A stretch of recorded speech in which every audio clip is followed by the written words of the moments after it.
It's just for tax purposes, Tom continued, his tone softening as he noticed my hesitation. You're always talking about being smart with our finances. This is the best move for our family. He reached across the counter and took my hand, but something about his touch felt different. Maybe it was the way his fingers didn't quite wrap around mine like they used to, or maybe it was the slight tremor I detected in his voice. I stood there in our kitchen, staring at the papers he'd just slid across our granite countertop, my heart pounding against my chest. The house transfer documents seemed to mock me, their official letterhead stark against the white surface. The twins were finally asleep upstairs after a long day, and here I was, facing what felt like an ultimatum from my husband of 4 years. My name is Caitlin Wilson, I'm 38 years old, and I'm a physician at Houston Methodist Hospital. I bought this beautiful Victorian house in the Heights neighborhood 2 years before I met Tom, using savings from my residency years and a lot of careful planning. Now, standing in my dream kitchen that I'd renovated myself, I was being pressured to sign away my biggest investment.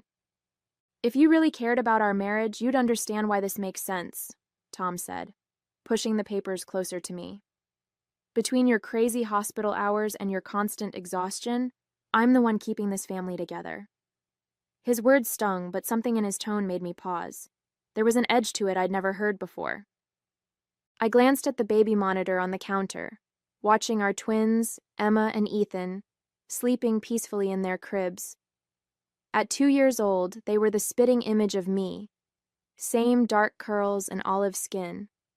They were also the reason I pulled double shifts at the hospital, wanting to ensure they'd have every opportunity in life. Tom had never seemed to understand that my dedication to my career wasn't about ambition. It was about providing for our children's future.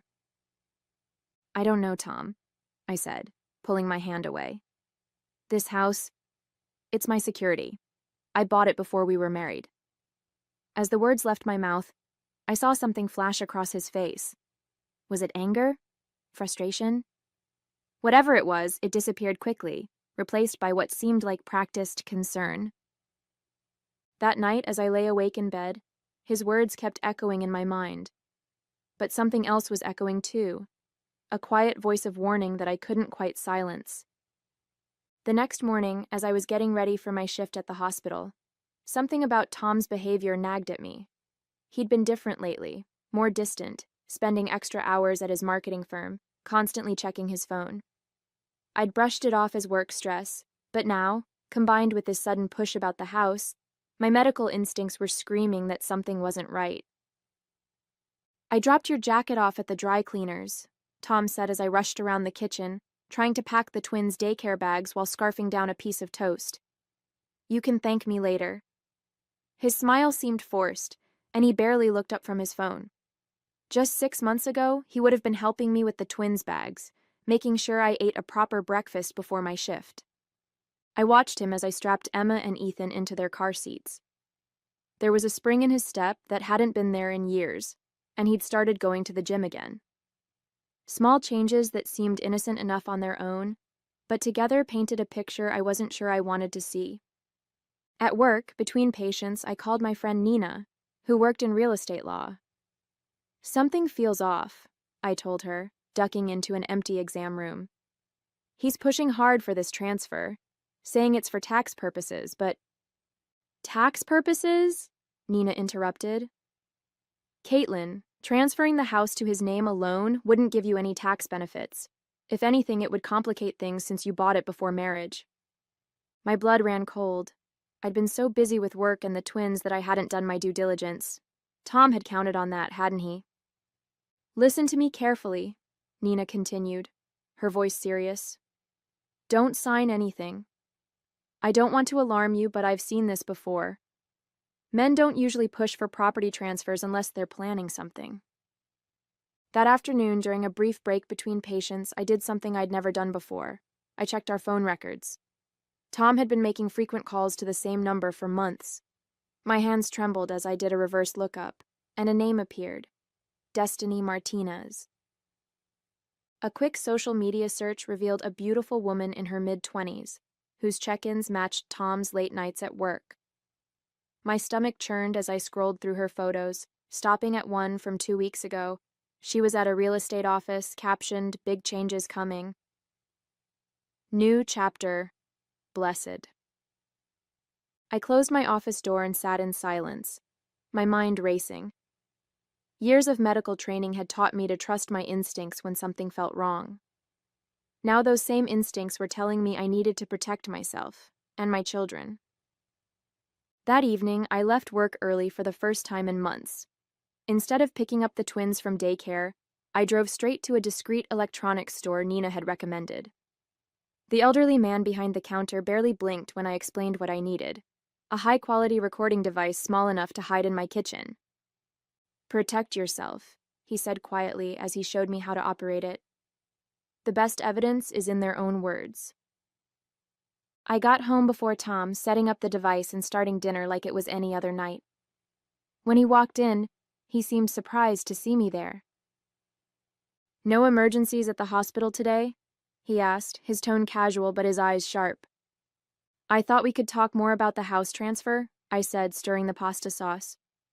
"I've been thinking about what you said." I watched his reflection in the kitchen window as his face lit up with poorly concealed triumph. "I knew you'd come around," he said, coming up behind me. "You're making the right choice, Kate. This is what's best for our family." The way he emphasized family made my skin crawl. Over dinner, I let him talk, recording every word as he explained his elaborate plan for how the transfer would benefit us. Each lie was careful, calculated, and I realized with a sickening clarity that he'd been planning this for months. After putting the twins to bed, I sat in their dim nursery, watching them sleep. Emma clutched her favorite stuffed giraffe while Ethan had kicked off his blanket as usual. Looking at their peaceful faces, I felt a surge of protective rage. Whatever game Tom was playing, he hadn't counted on a mother's instinct to protect her cubs. The next few days were a blur of careful preparation. I took Nina's advice and made copies of all our financial documents, secured new credit cards in my name only, and started transferring my portion of our savings to a separate account. Each night I'd lie awake next to Tom, listening to his steady breathing and wondering when exactly my husband had become a stranger. A week later, Tom brought home the final transfer papers, already signed by him. "Just your signature," he said, sliding them across the counter, the same spot where this had all started. "Then we can put this all behind us." I picked up the pen, my hand steady despite the adrenaline coursing through my veins. Tom watched intently as I held the pen over the signature line. In that moment, I saw everything so clearly. His impatience, his barely concealed excitement, the way he kept glancing at his phone as if expecting a message. "Actually," I said, putting the pen down, "I think we need to talk about Destiny first." The color drained from his face so fast I almost laughed. But this wasn't funny. This was the beginning of a war, and I was armed with evidence, determination, and a mother's fury. "What are you talking about?" Tom sputtered, but his face had already given him away. His practiced composure crumbled as he reached instinctively for his phone. "Who is Destiny?" I pulled out my own phone, scrolling through the screenshots I'd carefully collected. "Destiny Martinez, 26 years old, works at your firm. You've been having lunch with her at Lorenzo's 3 times a week for the past 4 months. The same restaurant where you proposed to me, by the way. Nice touch." Tom's expression shifted from shock to anger. "You've been spying on me?" "Protecting myself," I corrected, keeping my voice steady despite my racing heart. "Just like you've been protecting our tax situation with this house transfer, right?" He sat down heavily on one of the kitchen stools, running his hands through his hair, a nervous habit I'd once found endearing. "It's not what you think?" "Really?" "Because I think you're trying to steal my house to move in your girlfriend." I played the recording from earlier that week, his voice filling the kitchen as he assured Destiny that everything was going according to plan, and they'd be together soon. The twins' monitor crackled with Emma's soft whimpers. Tom glanced upstairs, and for a moment, I saw guilt flash across his face. But it wasn't guilt about betraying his family. It was guilt about getting caught. "You don't understand," he started, his tone shifting to the placating one he used with difficult clients. Things between us haven't been right for a long time. You're always at the hospital, the twins barely know you. Don't you dare! I cut him off, my voice low but sharp. Don't you dare use our children to justify this. I work to give them a future. What's your excuse for destroying their present? He stood up suddenly, his face flushing with anger. You think you're so clever, don't you? The brilliant doctor, always one step ahead. But you have no idea what it's like living in your shadow, being the guy who married up. Destiny appreciates me. She understands that you're trying to steal my house? I interrupted. The house I bought before I met you? The house where our children took their first steps? Our lawyer said, your lawyer, I corrected. The one you've been meeting with behind my back. Nina warned me about him. He has quite a reputation for helping husbands hide assets during divorces. Tom's face went pale. You talked to Nina? I talk to a lot of people, Tom. I may be busy with work, but I'm not stupid.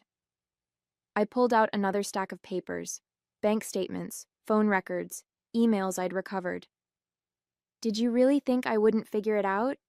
That I'd just sign away my children's home because you batted your eyes and mentioned taxes? The baby monitor crackled again, this time with Ethan's cry joining his sister's. Tom moved toward the stairs, but I blocked his path. Don't bother, I said coldly. I'll take care of our children. You can take care of explaining to Destiny why her new chapter is going to have a different setting than she planned. As I headed upstairs to comfort our twins, I heard Tom's phone ping. Probably Destiny, wondering why her knight in shining armor was running late for their rendezvous. Let her wonder. I had more important things to focus on, like protecting my children's future from the man who was supposed to help me build it. This isn't over, Tom called after me as I reached the top of the stairs. You're making a huge mistake. I paused, looking down at him from the landing. No, Tom. The huge mistake was thinking I wouldn't protect what's mine. I turned away from his reddening face and headed to the nursery where Emma and Ethan needed me. The next morning, I woke to find Tom gone. Probably spent the night at Destiny's. As I got the twins ready for daycare, my phone buzzed with a text from Nina. He's been to see his lawyer. Time to move fast. I'd already prepared for this. During my lunch break, I met with James Cooper, the divorce attorney Nina had recommended. His office was warm and welcoming, nothing like the stark corporate environments I'd expected. Dr. Wilson, he said, reviewing the evidence I'd gathered. I have to say, I'm impressed. Most clients come to me after the fact. You've given us everything we need to get ahead of this.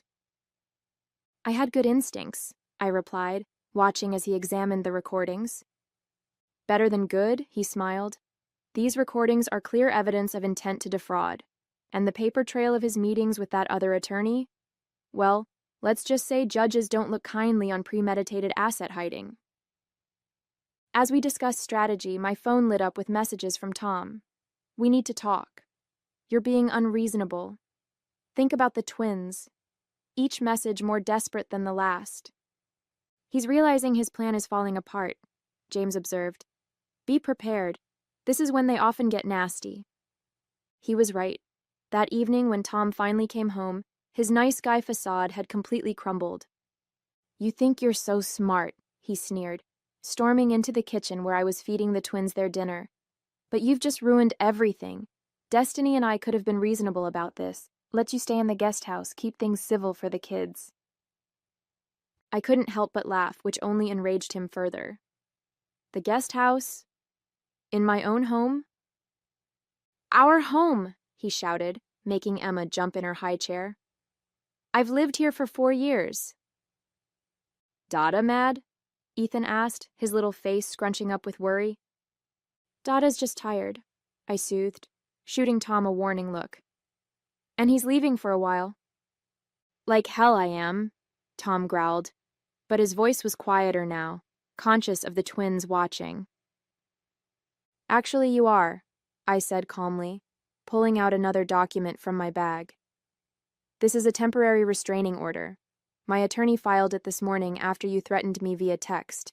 You have 1 hour to pack your things. You can't do this, he whispered, his face ashen. I already did. And Tom? I met his eyes steadily. Destiny's welcome to you. But this house?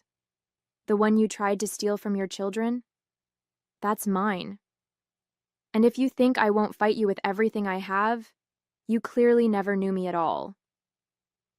He stood there, mouth opening and closing like a fish out of water, as the reality of his situation finally sank in. The unraveling of his perfect plan was written all over his face. An hour later, I watched from the nursery window as Tom loaded his bags into his car. He kept looking back at the house, as if he still couldn't believe his plan had backfired so spectacularly. The twins played quietly with their blocks behind me, blissfully unaware that their father was leaving. Bye-bye? Emma asked, noticing me at the window. Yes, sweetheart. Daddy's going bye-bye for a while.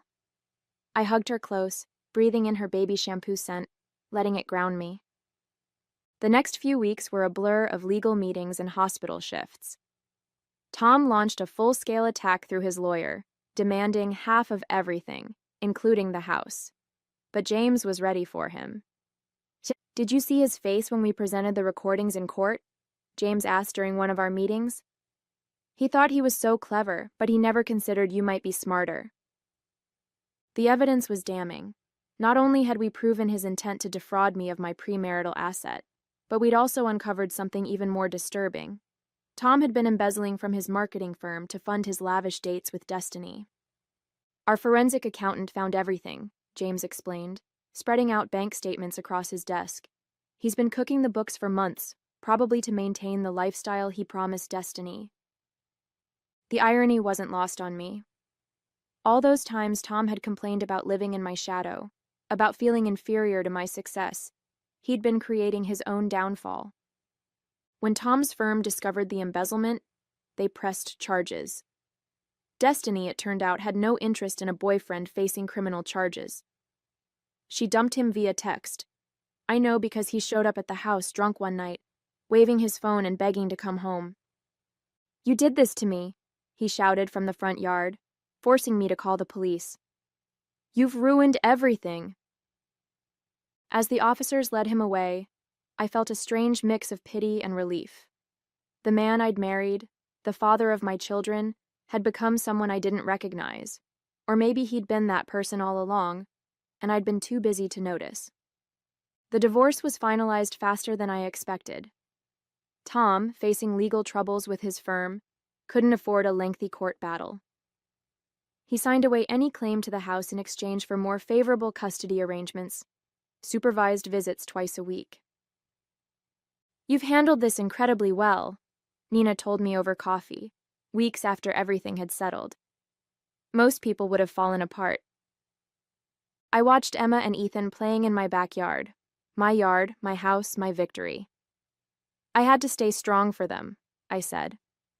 And honestly, Tom underestimating me was his biggest mistake. And Destiny? Nina asked. Any idea what happened to her? I smiled, remembering the last bit of gossip I'd heard.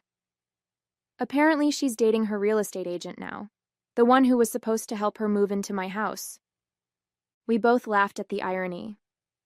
Later that night, as I tucked the twins into bed, Ethan asked, Mama sad?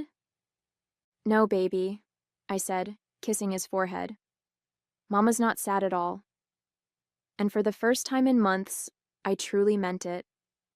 The aftermath of my divorce from Tom brought unexpected blessings.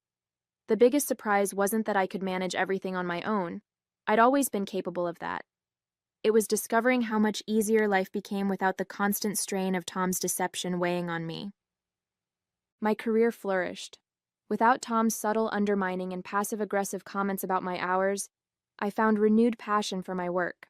I was promoted to Chief of Emergency Medicine, something Tom had always said would be impossible while raising twins. The twins adjusted better than I'd feared. At first, I worried about how they'd cope with the changes, but children are remarkably resilient. Their supervised visits with Tom became less frequent as his legal troubles mounted. He eventually took a plea deal for the embezzlement charges and moved to Dallas after serving his sentence. Destiny, I heard through mutual acquaintances, had moved on to another wealthy target. Sometimes I wondered if she ever realized how close she'd come to being trapped in Tom's web of lies. In a way, she'd dodged a bullet, though I doubt she saw it that way. My house, the one Tom had tried so hard to take from me, became a true haven. I renovated the twins' rooms, planted a garden, and created the home I'd always envisioned. Every mortgage payment felt like a victory, a reminder of how I'd protected what was mine.